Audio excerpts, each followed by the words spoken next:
Good morning students.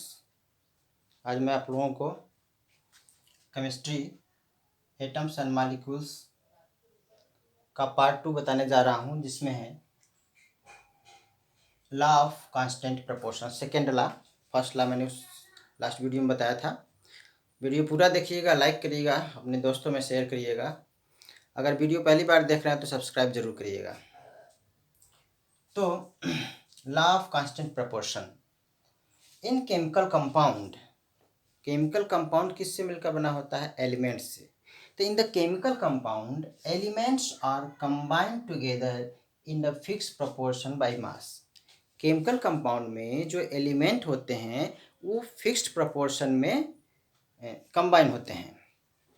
तो according to the law of constant proportion in chemical compound elements are combined together in the fixed proportion by mass. Example के रूप में water का example लेते हैं। हम water कहीं से भी प्राप्त करें, चाहे वह पॉन्ड वाटर हो या रेन वाटर हो या रिवर वाटर हो या डिस्टिलेशन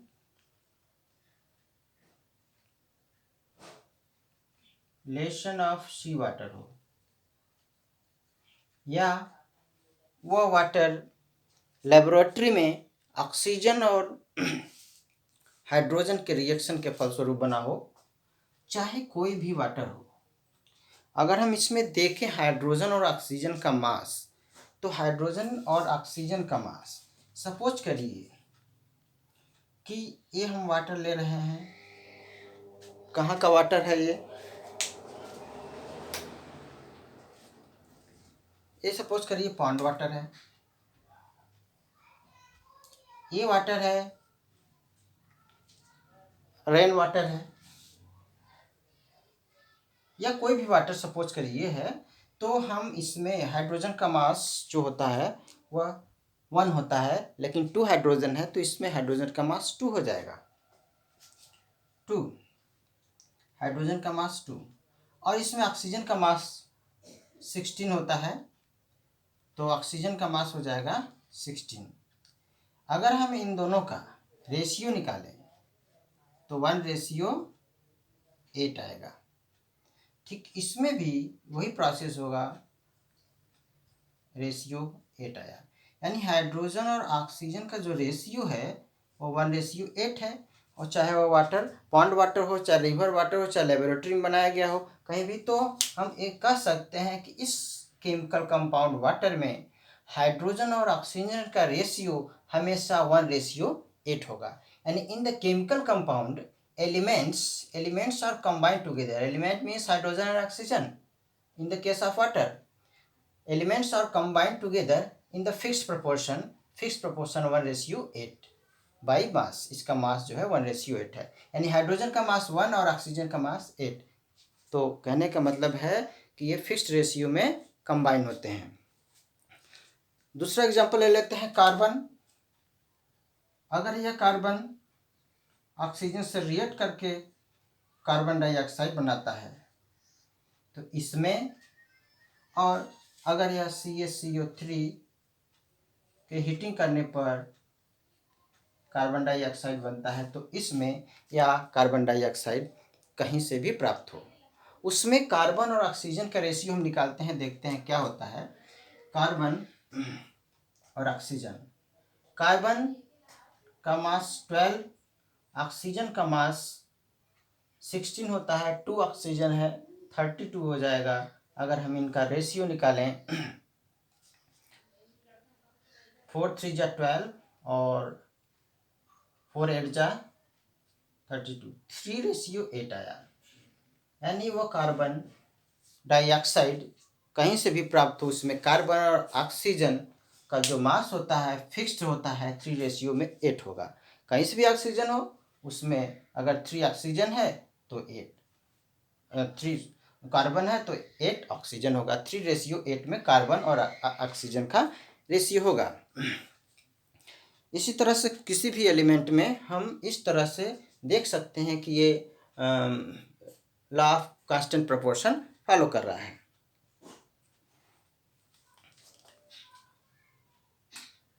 एक हम समझते हैं for example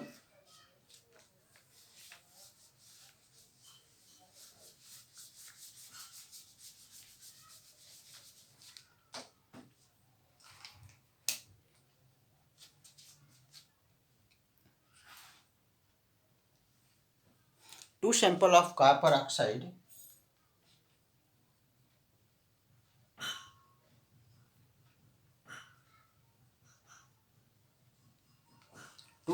of copper oxide were analyzed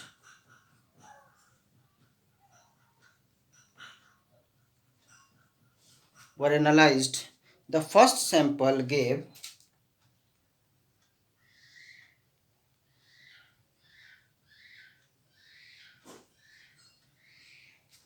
1.6 gram of oxygen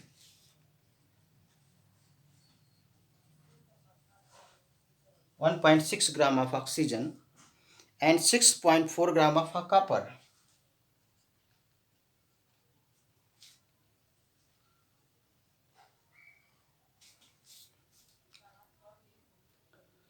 1.6 gram of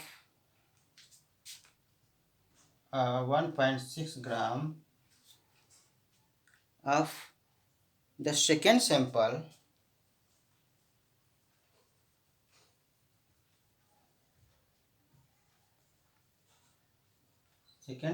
of copper oxide gave 1.28 gram of copper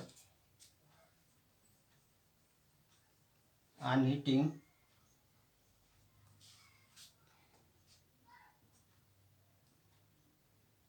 ये शो करना है law of conservation of mass law of conservation of constant law of constant proportion law of constant proportion. Solution: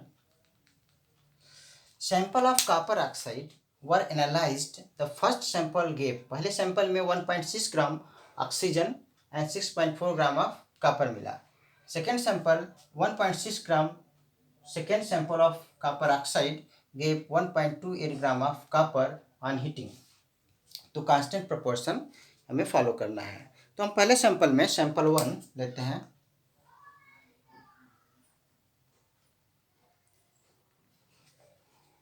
mass of copper कितना है? मास of copper first sample gave 1.6 gram of oxygen, 6.4 gram of copper. 6.4 gram copper है और mass of oxygen 1.6 ग्राम है. अब इसमें percentage निकालते हैं. Percentage of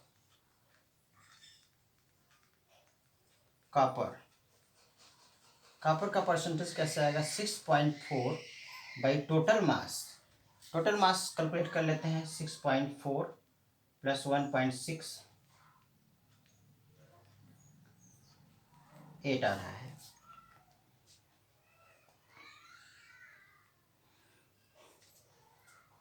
8 और मल्टीप्लाई 100. अगर हम इसको सॉल्व करते हैं तो आता है 80%. Percentage of oxygen, mass of oxygen 1.6 by total multiply 100. Solve करने पर आता है 20%. यानी कि इस फर्स्ट सैंपल में जो कॉपर और ऑक्सीजन का जो परसेंटेज है 80% और 20% है. हम एक साइड से नोट कर लेते हैं. कॉपर का 80%, ऑक्सीजन का 20% फर्स्ट सैंपल में.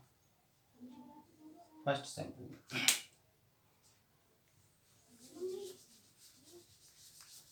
इसके बाद सेकेंड सैंपल देखते हैं। सेकेंड सैंपल में 1.6 gram of second sample of copper oxide, यानी copper, mass of copper oxide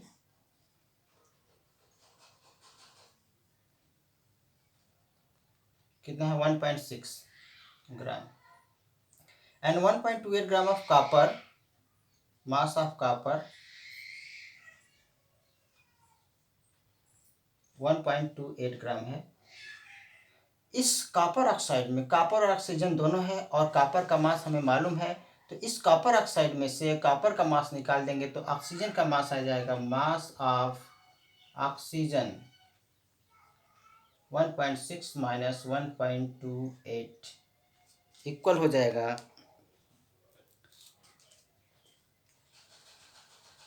0.32 ग्राम। अब इसमें परसेंटेज ऑफ कॉपर निकालते हैं।